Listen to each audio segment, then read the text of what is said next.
My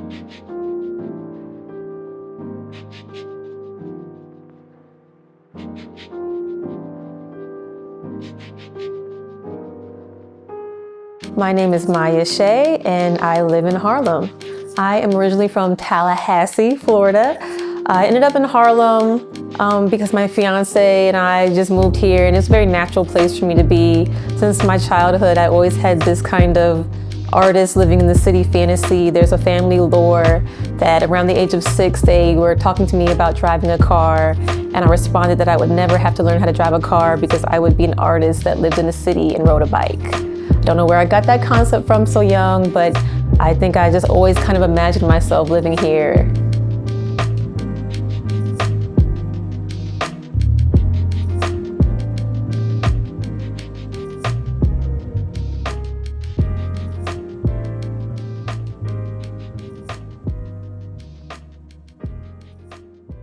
The first time I came to Harlem, I've been coming to Harlem throughout my whole childhood. My family on my mother's side is originally from East Orange, and they always took me to cultural events. They always felt like they had to bring me to the city, take me to museums, show me the Schomburg, take me to the African market, take me to the restaurants, eat my cake and make my cake and all these things. So I couldn't even say the first time I visited Harlem when that was, but throughout my life, I've always visited Harlem. Harlem is a whole different world from Tallahassee, Florida. It's country living versus city living. The vibration of just the street, the sounds of the street, it's drastically different. The amount of activities and cultural activities that are around, it's the city has an energy. Harlem has an energy that's completely different from Tallahassee. The people, the diversity, the rhythm of just walking down the street, the people that you meet. So it's a completely different world in a sense from Tallahassee, Florida. What was it like looking for a place to live in Harlem? What was it? I mean, it don't sound like it was too much of a culture shock. It was more of like this place that you wanted to come to, and upon arriving, you kind of anticipated how it would be anyway. But like once you got here, what kind of things ran through your mind thinking about where to live in Harlem? Because I know some people, there's a bit of a shock, right? So we don't have a lot of grass like I would imagine Florida has, or even Jersey, depending on where you are. So what was the new environment in Harlem like for you specifically, and when you were trying to like choose a place to live or a neighborhood to live in? Well, choosing a place to live was very easy for me because fortunately I have a partner who did all of the legwork on that. We were originally living on 45th Street. I think we moved to the city in 2019, right around COVID. So we spent COVID in the studio on 45th Street, and he picked the apartment. He did all the legwork, and I just showed up, and it's in a brownstone, 4 floors. We live on the 2nd floor. It's 1 bedroom, and I think it's great. I loved it immediately. Hardwood floors. It was spacious enough coming from a studio, of course. The neighborhood has a lot of people that I got to know. We have a garden on the street. So, and it's 2 blocks from 125th Street, the Apollo, all the action. So for me, it was just, show up and loving it. What's the community vibe like? How is that? Is it similar to what you experienced living in Florida, or is it different? In Florida, I only lived in Black communities, Black environments. So it wasn't too different in that sense. It might be actually more diverse living in Harlem now than it was living in Tallahassee. Living in a building with white people, walking past white people who live on the block. Wasn't my experience growing up in Tallahassee. I lived in an all Black environment. I went to all Black schools since 2nd grade. So that was an adjustment. But it was, I think I lost the question. You answered the question. Okay. You were telling me how the experience was different in terms of living with people. How were the people different? Yeah, living with the people is very different. And just the amount of activity on the block. Of course, in Tallahassee, you have yards. Even living in an apartment, people aren't out all hours of the night and day. And just sometimes I listen to the city sounds, the music and the dogs and the people talking, the conversations, the sirens. it's exciting. The energy is always there, almost 24 hours a day versus Tallahassee where, sunsets and things kind of chill out. How do you identify Harlem as a community? Do you see it as a Black community or a multicultural community? I think the heart of Harlem is a Black community. I think you can sense that. You can tell walking around, the music you hear walking on the street, most of the people that you see, the buildings, the artwork. I think you can still see that Blackness in its soul at its core. But of course, it's surprisingly diverse. Sometimes I'm walking around, I'm wondering what made these people move here on this block, and how do they feel when they walk past, the guys hanging out in the cloud of smoke and the music playing. But it's surprisingly diverse. It really is. Oh, thank you for that. That's insightful. Were there some of your favorite places in Harlem, places you like going to? I love going to Borrow Wine. I love the front part with the big long table, communal table, and you meet new people and you just vibe so naturally with other people. It's very social. I love the galleries, Heath Gallery. There's Artful Walls Gallery, I believe, also. The Studio Museum's not open right now because they're building a new building, but just being so close to all these cultural institutions, the Apollo, being able to go to tours and shows. I love my own block a lot, the park, the people, meeting new people there. Those are the ones that immediately, Melba's. I love going to Melba's. I love having the food at Melba's. I was addicted to macaroni and cheese for a while when I first came. I had to stop myself. Those are what immediately come to mind. Let's talk about, it's as if you took the East Coast by storm. You moved to Harlem, and I learned before I met you, I learned that you are Miss Black New York. Yes. Okay, talk to us about Miss Black New York. How did that happen? Miss Black New York was an interesting journey. I had done a couple of pageants before in Florida, and at an HBCU culture, that pageantry is kind of really prevalent. You have the University Queens and Royal Courts that you might see a lot around campus, and we had that at my high school going to FAMU High. So I always was interested and involved with those things in some capacity when I was younger. Hadn't done it in years, and last year around this time, actually, my fiance looked at me and he said, "You have a little bit too much free time on your hands." And of course I was offended. But what I didn't realize is that I had a 16-year-old dog whose health was declining, and I literally had the dog have my life. So I think I was kind of in some anticipatory grief of the dog and in her death. And it kind of slowed me down as far as just being active. And I was thinking about my interests and things to commit my time to. And I had started kind of cleaning my block while walking the dog. I would walk the dog and see the garbage and be frustrated because, why does my neighborhood look like this? And one day I thought, who am I waiting on to come clean my neighborhood? I'm right here every day. So I started taking a bag with the dog and a glove and whatever I could and picking up garbage. So I was thinking about, okay, how can I be more involved with the community? And I thought about at the African American Day Parade, how I saw the pageant queens there. And I remember having thought, oh, what kind of pageants they have, around here locally. So I hopped on the computer, and the first thing I saw was that the applications for the Miss Black USA pageant were due in a couple of days. So not thinking much about it, I was like, okay, I'll apply. They called me back for an interview. And, we did this interview, it went really well. And they were like, well, we have a selection committee. We need to let you know that, New York does not have a state level pageant. We had the selection committee select a girl, and you're the girl that we want right now. We're ready to go.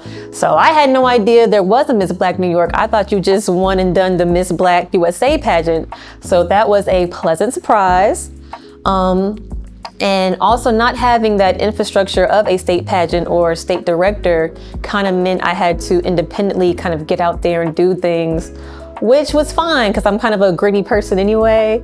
So I would just pop up at events with the crown and sash on and would see what happens. And that worked out really well. I went to a Black Theater United event that I saw for free on Eventbrite. And as soon as I walked in the door, they were like, oh yeah, they snatched me up and took me over to Vanessa Williams. And it's just like, okay, this is wonderful. This is amazing. And there were so many things like that just happened, just showing up, meeting organizations, meeting people. And I'm an art educator, so my platform was community building through the arts, and that just opened the door to work with different local organizations come and contribute to their programming, work with their kids, things like that. So it's just been a very organic ride, just kind of putting myself out there in the community with this crown and sash, and people, okay, what do you do? Who are you? And this is what I do, and I would love to work with you. People reach out now. So it's just been a wonderful experience. I actually placed second runner up at the Miss Black USA pageant, which was really cool because not that I came in to the pageant defeated or anything. Of course, you come in, with the highest hopes. But just knowing that I could kind of have this really authentic performance and do so well. I mean, there were girls there that, you could tell this was a competition and they came to win. And I had nothing but love and respect for them. But I was kind of goofing off and having a good time and placed really well. And I was glad that the organization really saw that authenticity in me and rewarded it with, they have a royal court for Miss Black USA. So I'm a part of the royal court as is coming in second runner up, and it's just been an amazing experience. And I got that thing that I was looking for as far as being more involved with my community. So it's been amazing. Wow, that's pretty awesome. My goodness. So Miss Black New York, Harlemite, love it. So you mentioned that you're an art educator. So what do you do here, related to that in New York or in Harlem? Well, currently I am an artist educator at the Museum of Modern Arts, at the Museum of Art and Design with figure skating in Harlem. I also work with the nonprofit Studio Institute in Newark, New Jersey, and with Paul Robeson Galleries in Newark, New Jersey. So I try to keep myself quite busy. How did you get into art? Did you start art when you moved to New York? Is that something you've been doing since Florida? I'm a lifelong artist. So since childhood, I have an aunt who is an art teacher. And even my grandmother, who was a homemaker, they always kind of threw these art projects at me. My grandmother wanted me to learn to sew, so I'm a kid at the sewing machine, doing symmetry paintings. My aunt's taking me to school with her, and I'm doing projects with the kids there, seeing her be an art educator. So it just came very naturally. I got my BFA from Florida A&M University, and I was always painting even before I was in their program. And this is kind of just the natural result of coming to the city with those big art dreams and putting yourself out there and having the background also where you grew up with art educators. So it all just fell together very naturally. And I was very surprised to even get the opportunities. I mean, just to walk into MoMA and know I visited for years and, seeing Starry Night, and now I can go early in the morning before it opens with my badge and be there, teach there. It's just been it's been amazing. It's been amazing to be in these spaces and represent. You're often the only Black person in the spaces. So I'm very honored to represent, Black artists and bring our voice and our viewpoints into these spaces and these activities and the things that are going on.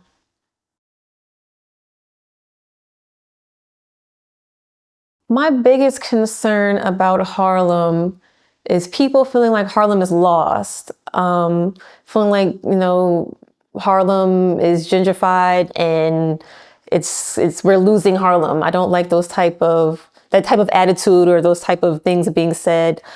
Gentrification is happening. It's going to happen. Manhattan is a small space and money talks here.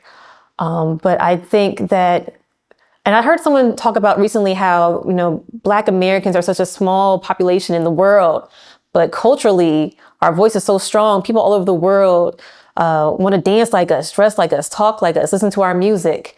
So I want us to really understand the value of our culture and our contributions to culture. I think that we need to find ways to grow with Harlem, to keep our voice loud and proud and prevalent here, and find new ways to display our culture and not give up our place.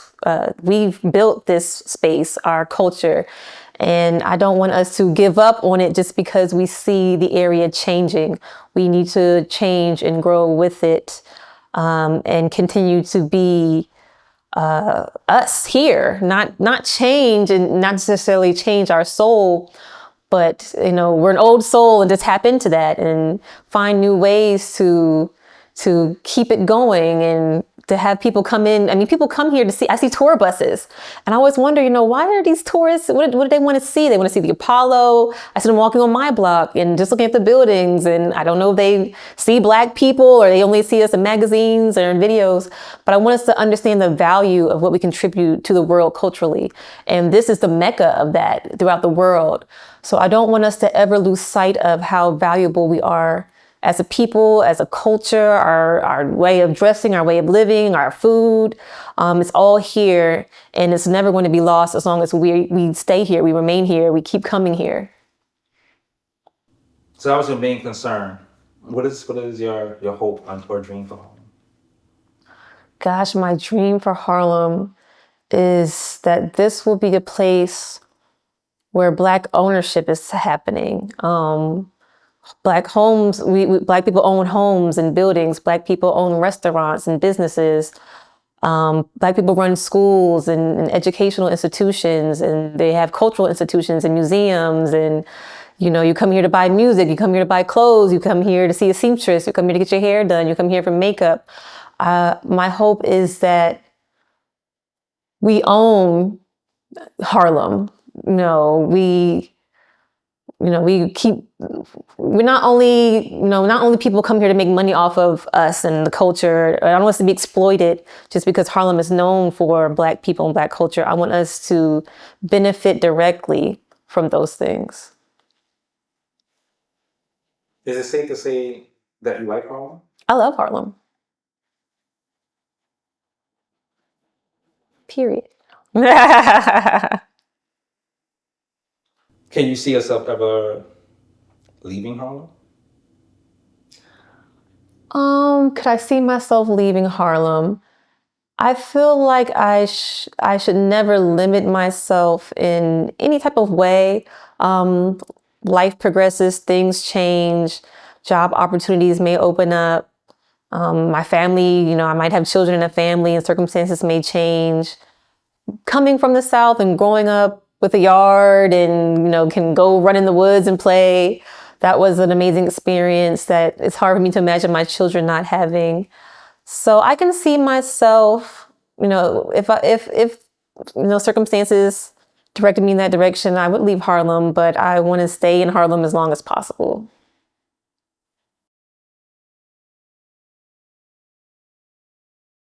I would tell them to show their love to Harlem. Certain things bother me that I see from people of color, especially younger people. I see the older people cleaning up. I see the older people trying to preserve things, throwing these cultural events and running these parades. And I want to see more young people tapping into that. Even I'm getting to know the guys on this, that just hang out on the block and things like that. And they're all great guys. They're polite. They have, a lot of things going on in their mind, but I want to see the littering stop. I want to see them take pride in their community, pride in where they live. And, I believe there's a certain sense of pride, but I want them to have a broader sense of what having pride in your community means. I don't want you to litter. I don't want you to be on people's cars and leave litter on people's cars. I want you to be respectful to, in the South, when we walk by each other, good morning, good afternoon. Not that you have to do that, but just that kind of sense of community that comes from that, conversating with people, knowing your neighbors, knowing the older people on the street and if they need anything, taking the time to ask, seeing them carry things and carrying it for them. So I want to see the young people love the community in that sense where they take care of the community and the people in it. If you could, similar question, speak directly to the representatives of Harlem, our city council, what would you tell them? What do you want the political representatives of Harlem to know or to do? It's interesting. I've spent a little time at some of their events, and I do think they overall do a wonderful job advocating. I know a lot of cultural things they put money into, they advocate for. I'm not a person who really thinks about politics too much. I more so think of us doing things ourselves. The number one thing that comes to mind is being on top of of maintenance and things like garbage collection and the street sweepers and those utilities that help a city or an area, thrive. You walk on Fifth Ave, on upper this side, upper that side, and even the little areas around the trees are full of plants and flowers, and it's beautiful. And then we come up here, and it's a dry patch of cigarette butts and dirt. So little things like that, I think are worth investing in. But I see a lot of, as far as the infrastructure, as far as I know, but I'm not that into politics. I'm more so into grassroots, let's get out and clean the block ourselves. Let's do this ourselves. Let's fix this ourselves. But I would hope that they are just as invested in what the everyday person experiences who lives here. Yes. So this final question is, and it may be something you thought about or haven't. What legacy would you like to leave in Harlem, or how do you want to impact Harlem if you do? I would want to be remembered as an artist educator. I want to contribute to the young people. I want them to be interested in things that might seem out of reach or unusual to them. I think a lot of the young people I work with in Harlem, they don't know a lot of artists personally. They don't know that a lot of artists go to school and get an education. They're like, oh, have you ever been to MoMA before? I'm like, I work at MoMA. I think I would want to leave a legacy of someone who helps young people dream more and see more and think about, different parts of the country and different things that they can do and bring it back home to Harlem and how that can add to Harlem. I hope that I can inspire other people to love their communities. When I'm out cleaning, I like to look all cute and clean a community because I want them to realize it's not just, some old super guy that comes and cleans up and cares about the community. It's young people, it's people you may or may not think are attractive, who are invested in beautifying the community and loving the community and acting in service of the community and its people. I want to be remembered as someone who contributed. I want to be a contributor culturally, on a basic level of just, beautifying, cleaning. When someone calls and say, we're having this program, we're trying to raise money, I want to be a person that they reach out to because they know I'm going to help promote it. I'm going to show up. I want to be known as a person who showed up for Harlem. Hold on, y'all hear this? Yo, we got Harlem love here. I love it. Oh, I had to do shout outs. Oh, you're gonna yes. Can I do my shout outs? About something like that too. I gotta shout out Melba. I met Auntie Melba once, but every time I see her, doing her thing, I'm inspired. As a female entrepreneur, bringing that Southern comfort food, the macaroni and cheese, Miss Melba, I love it. There's this guy, I don't know his name, on 125th Street near the Nike store or whatever. He plays the music real loud. He sells these mixtapes. He sells some other things we're not talking about, but he sells these mixes. He got this, I bought a $25 USB off him. Amazing mixes, all these DJs and all this music. I don't even know where he got these from, but go find the guy. He wears glasses on 125th Street and buy a USB from him. And if you're a woman and he tells you, he's in love with you, tell him, he don't know how to love you. That's what I tell him every time. You don't even know how to love me, but he's a great guy. Gotham Buds, shout out, but we're not going to talk about that right now, right here. Yeah. Yo, we did this. Yeah. Let's shout out Maya Shae.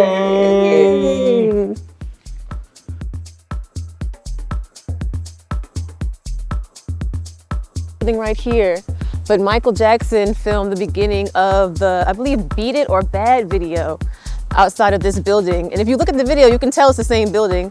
And there's a sign over there at the park, and it says he spent a lot of time signing everybody's autograph on the block. So it's a really cool little historic moment that happened on this block that I think is special.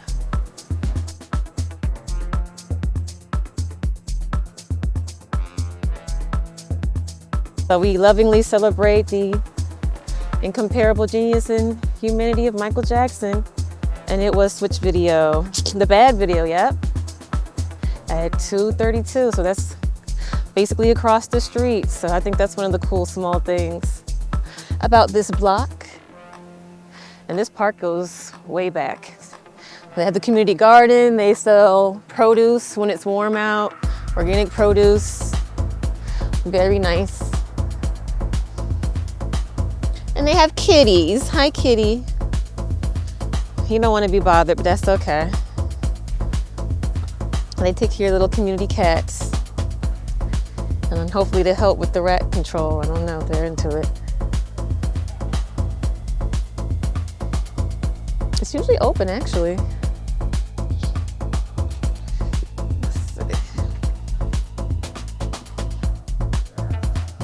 No, I don't know what that's about.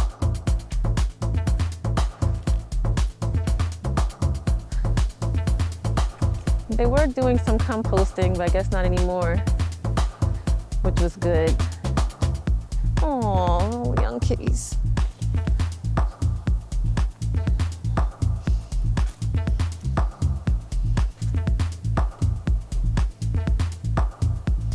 You want a bit pet? Hey. Oh, you're not that friendly? Okay. One way in and one way out.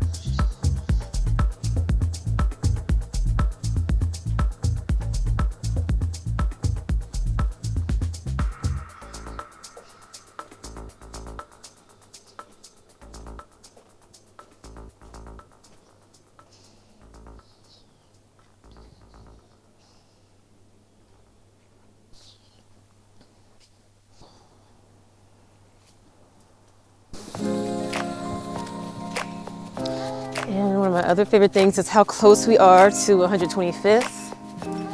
And the Apollo's right around the block. I don't know if my music man is out on his little spot, but I hope so.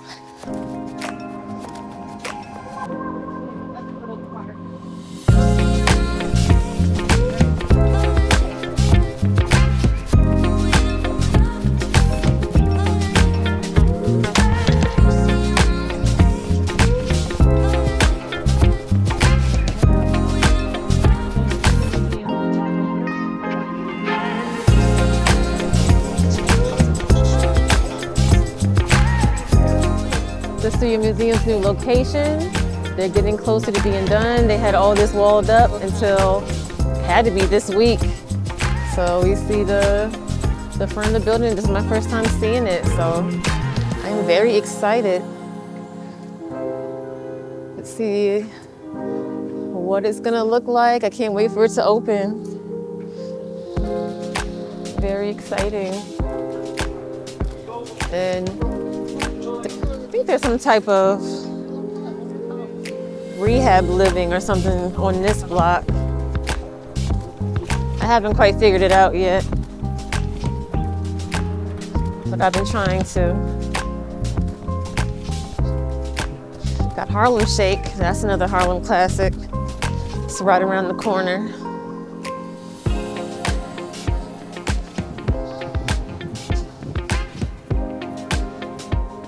Hot dog, they got a good hamburger. I'm a hamburger fan. They got some good ones. They got one of those bacon jams, it's really good too. In a raid, so we do. You know, it's the Understrand. Remember, just coming out with the website, the Understrand. Thank you so much. So we do.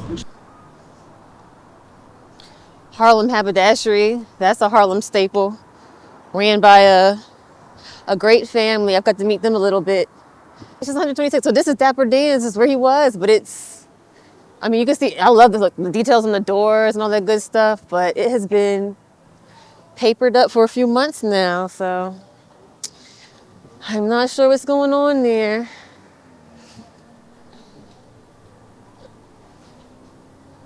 But this is on 122nd Street also. And he used to hang out, I mean, you would catch him on the corner all the time, just hanging out, talking to people. So I haven't seen him out in a while either. But this is a couple blocks from my block down. And a lot of new stuff pops up on this block. Oh, down these blocks, restaurants and stuff. They have a really nice mural in there on the wall. I'm not sure who did it, but it's huge. I think it takes up a whole wall on the side of the building. The interior, you can probably see it. Yeah, it has this huge, colorful mural. You can see Dapper Dan right in the corner. So it's a nice nod to who's in the community. I don't know who did it though. And I love like the old buildings with you can see so much character in a lot of the buildings. It's really nice. Like, what are these? I like books. So plays. That block is closed a lot. That's where Borrow Wine is. And Maya Angelou lived in that block for many years. She owned a home. And someone bought it, but oh my gosh. It's a really nice block. Very active.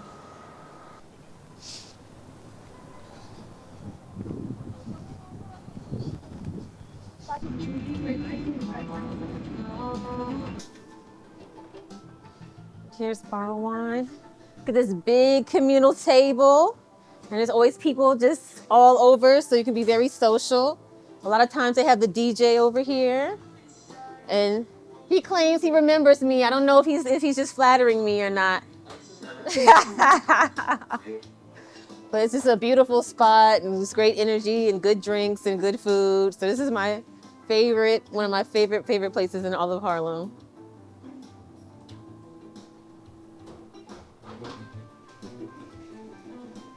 You know he don't remember me. Gosh, I wonder if this is the same block. Is this the same exact block where we are now?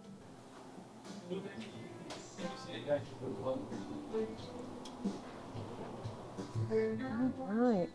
Well, thank you for letting me come in. Oh, there's another little snapshot. It has to be the same area, but I'm trying to place it exactly. But that's Borrow Wine. You've never been to Borrow Wine? No. No? Oh my gosh, you gotta come when it's really... Oh.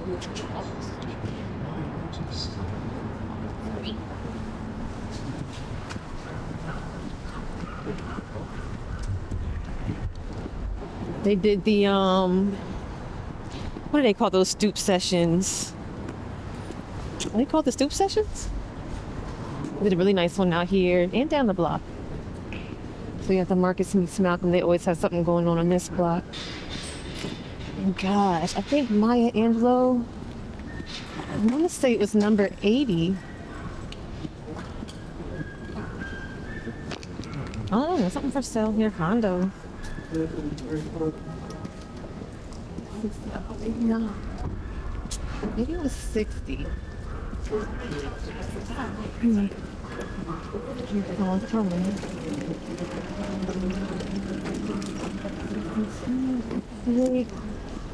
I want to see it's over here, one of these. The number escapes me. There's 60 down there. One of these is Maya Angelou's former home. And I was named after Maya Angelou, so I'm always keeping my ear out for stories about her. Heath Gallery is on this block also. Where's Heath Gallery? He's probably not open. But one day I was looking for the gallery during a art walk. And a guy comes up on a bike and he's like, "Are you looking for Heath Gallery?" I'm like, "Yeah." He's like, "Oh, they're not open today." And he had like all these overalls and they were paint stained. And I was like, "You look like you would know." And he's like, "Yeah, I'm Heath." And he just rode off like a Art Willy Wonka. I never forgot that. I was very amused. See, he doesn't have his sign up today.